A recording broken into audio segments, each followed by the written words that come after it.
Dear Chairman, dear colleagues, today we are faced with the need to give a clear assessment of the situation in Georgia, which concerns fundamental democratic principles, human rights and the rule of law. The denial of the credentials of the Georgian delegation into PACE is not just a formal procedure, but an important political signal that violations of democratic norms cannot remain without consequences.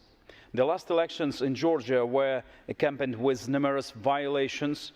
International observers, and particularly representatives of the OSCE and the Council of Europe, recorded cases of manipulation, use of administrative resources, and intimidation of voters. Elections should be free and fair, and the results should reflect the real will of the people and not become an instrument for maintaining power at all cost, at any cost. Even more alarming are the facts of systemic pressure on the opposition.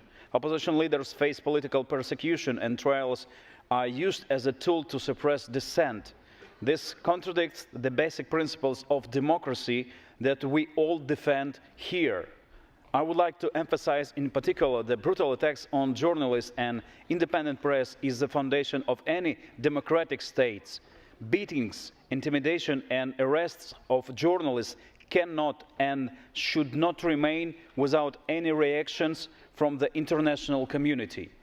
These are not just attacks on individuals, there are attempts to silence the voices of truth and criticism.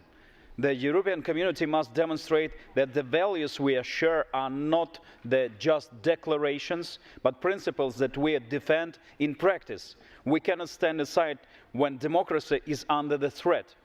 Today's decision on Georgian delegation is a test of our principles. I urge you to support the decision to have conditions under which Georgian government has to announce new elections, free all political prisoners, and find justice for those who suffered at the demonstrations. Thank you.